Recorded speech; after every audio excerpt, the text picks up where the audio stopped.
Hola, hoy hablaremos acerca del manejo de residuos en establecimientos de atención de salud.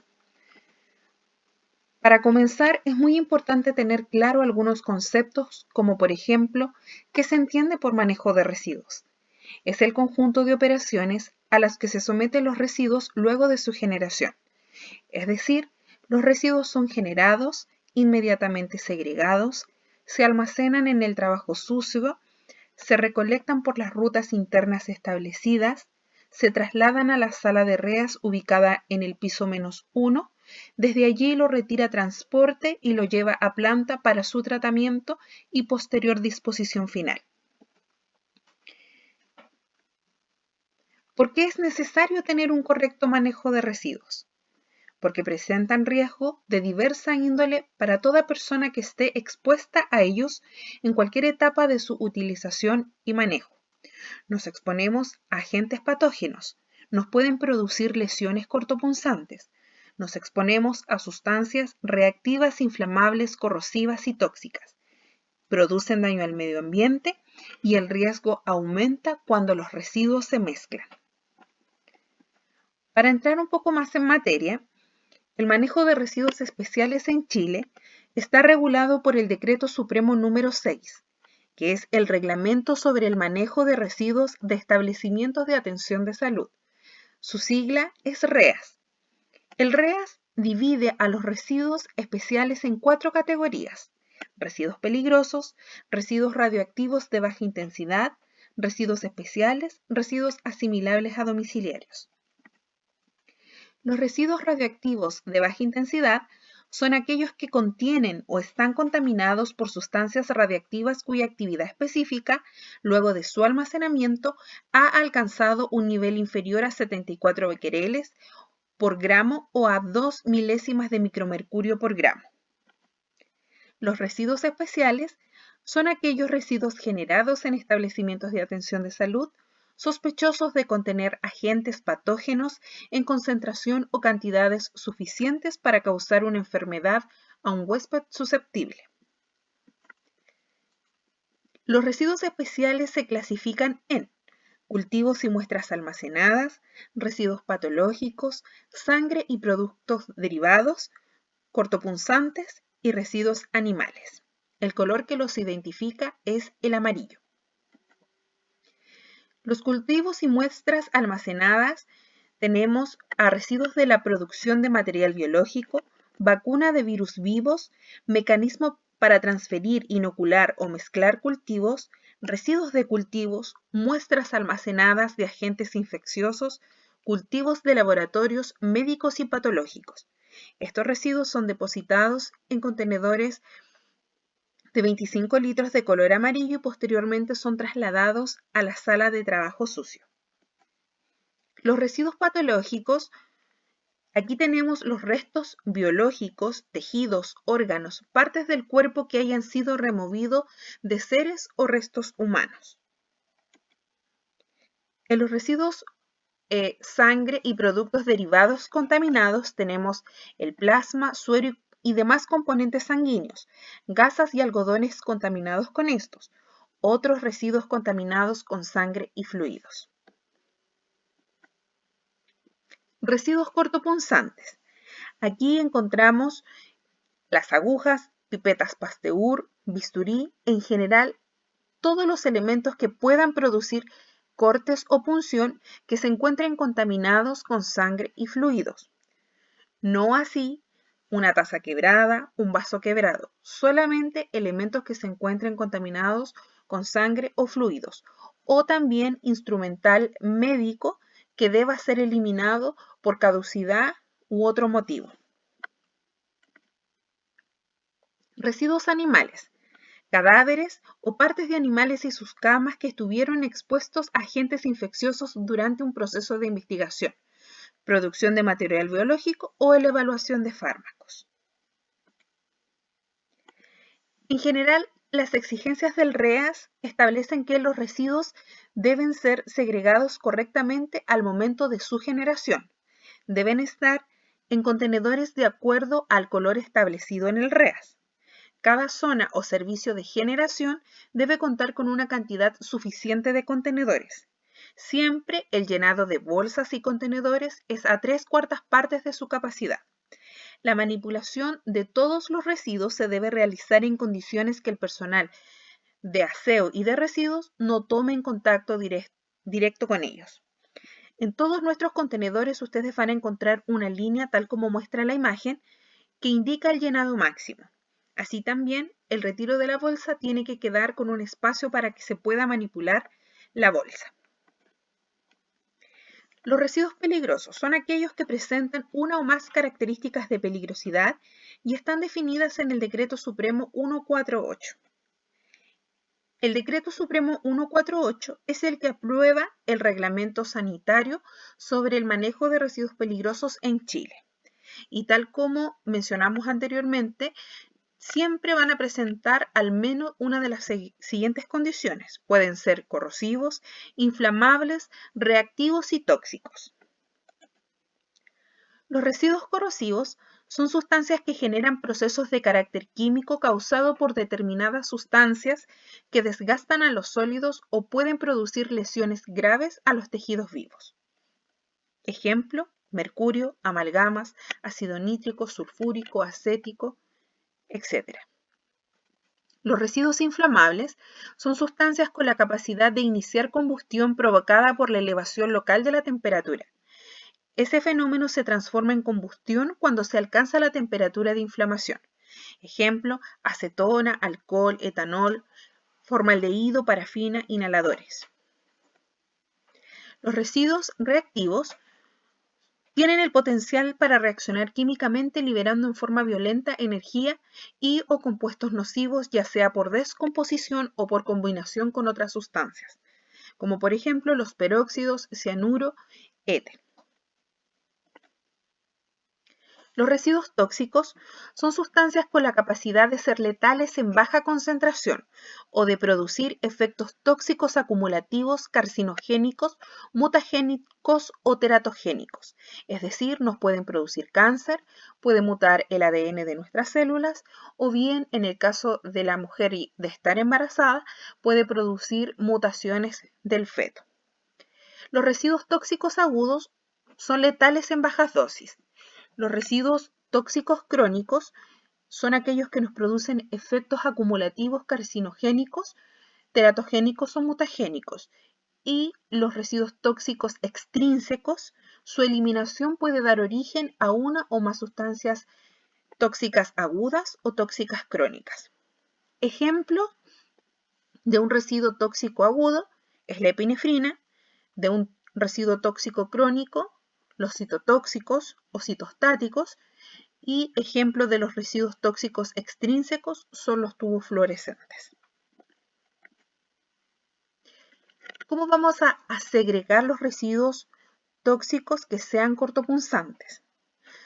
Las agujas, ampollas, en general, cualquier elemento que pueda producir riesgo de corte o punción siempre que se encuentren contaminados con fármacos o citotóxicos, deben ser depositados en el contenedor para cortopunzantes de color rojo. ¿Cómo vamos a segregar los fármacos, residuos resultantes de la preparación de fármacos, jeringas sin agujas contaminadas con fármacos, directamente dentro del basurero de color rojo establecido para este fin? ¿Y cómo vamos a segregar otro tipo de residuos peligrosos, como el tóner, parafina, pilas, baterías, alcohol, vaselina, inhaladores, clorexidina, cal y cualquier envase contaminados con sustancias corrosivas, inflamables, reactivas y tóxicas? Lo vamos a eliminar dentro del basurero rojo, rombo número 9. Las exigencias generales del REAS para los residuos peligrosos establece que debemos agrupar por tipo de residuo en contenedores adecuados.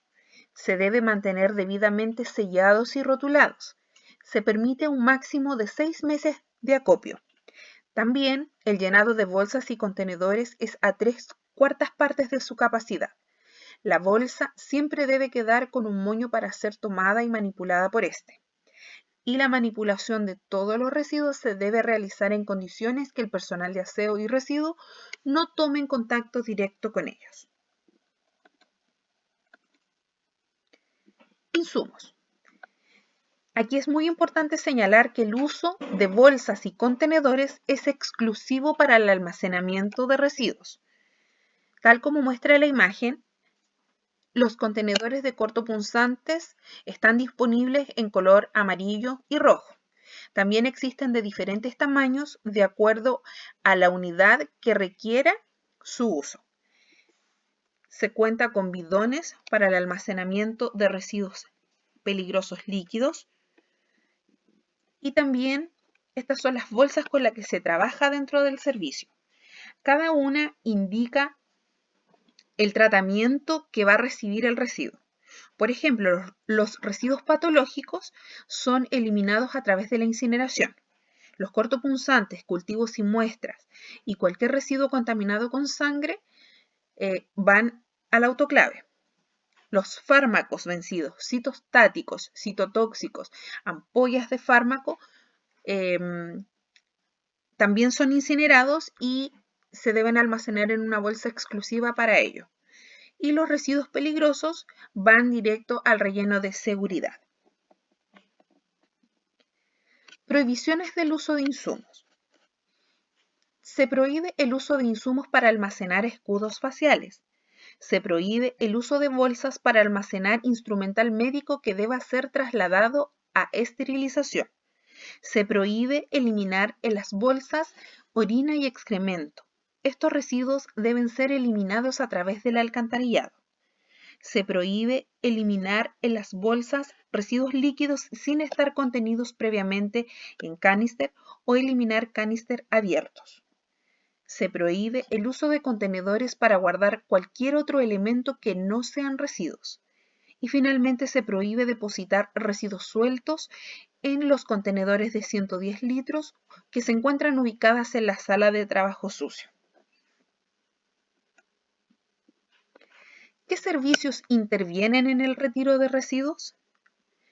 El servicio de aseo es el encargado de retirar los residuos especiales, farmacológicos y residuos domiciliarios desde el punto de generación hasta la sala de trabajo sucio.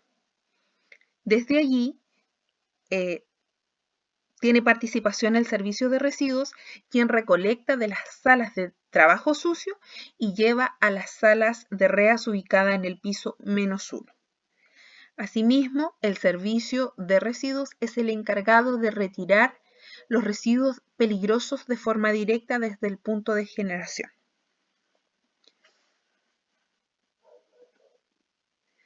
Frecuencia de retiros. La frecuencia de los retiros se realiza de acuerdo al tipo de residuo.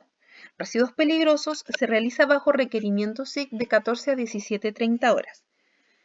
Residuos peligrosos citostáticos se realizan retiros diarios. Los residuos radiactivos bajo requerimiento SIC una vez que se demuestre su baja radiación. Residuos especiales son retiros diarios una vez que el basurero esté a 3/4 partes de su capacidad. Residuos cortopunzantes una vez que el contenedor alcance también 3/4 partes de su capacidad. Lo mismo sucede con los residuos asimilables a domiciliarios. También son retiros diarios. Y los residuos reciclables se retiran semanalmente o hasta alcanzar el 80% de la capacidad de almacenamiento, lo que primero suceda según los niveles de llenado de los contenedores. La frecuencia de retiro diaria va a depender de la criticidad de las áreas. Las áreas muy críticas se retiran 2 veces al día, las críticas también, las menos críticas una vez al día y las no críticas de 14 a 18 horas. Es muy importante que los retiros extras que sean solicitados a través del SIC detallen el tipo de residuo que van a retirar, el lugar, nombre de quien realiza la solicitud y un anexo de contacto. Esto es requerido ya que no siempre el usuario del SIC es la persona que realiza la solicitud, o bien cuando el personal llega a hacer el retiro, se encuentra con que tenía que tener otro tipo de equipamiento y eso produce que tenga que devolverse el servicio para poder equiparse y volver a subir. Entonces, para hacer el servicio más expedito es que solicitamos encarecidamente que puedan poner esta información en su solicitud. Errores de segregación y mal uso de insumos.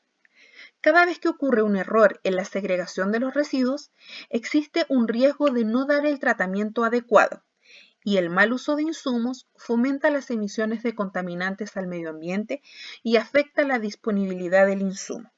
Hoy día podemos ver que ni los supermercados están entregando bolsas plásticas. Por eso es que debemos cuidar el consumo y dar un correcto uso a los insumos de los cuales disponemos. A continuación podemos ver una serie de hallazgos de mal uso de insumos que podemos encontrar en las distintas unidades. Y esperamos que con esta capacitación se pueda, digamos, corregir esas prácticas.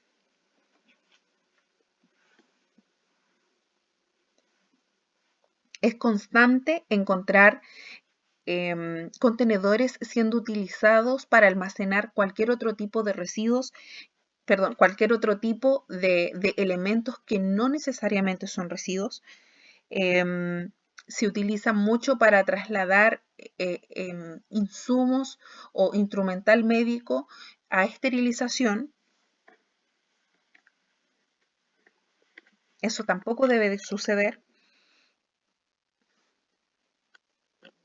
Eliminación de residuos cortopunzantes directamente en contenedores de pedal, basuras sueltas en carro de 110 litros, botellas quebradas directamente depositadas en contenedores de 110 litros en el trabajo sucio, residuos líquidos que fluyen a través de las bolsas, porque estas están diseñadas, pese a que tienen un micronaje superior a la bolsa normal, no están diseñadas para contener residuos líquidos sueltos. Cualquier líquido que se desee disponer o que se deba disponer tiene que estar previamente contenido, sellado con tapa para evitar cualquier derrame en la manipulación. Para continuar, los residuos asimilables a domiciliarios son aquellos que por sus características físicas, químicas o microbiológicas pueden ser entregados a la recolección municipal y ser dispuestos en un relleno sanitario. ¿Qué residuos se reciclan dentro del hospital? Actualmente estamos reciclando el papel, el plástico PET 1 y el cartón. ¿Qué es el reciclaje de residuos? Reciclaje es aplicar un proceso sobre un material para que pueda volver a utilizarse. El reciclaje implica dar una nueva vida al material en cuestión, lo cual ayuda a reducir el consumo de recursos y la degradación del planeta. El tratamiento de reciclaje puede llevarse a cabo de manera total o parcial según cada caso.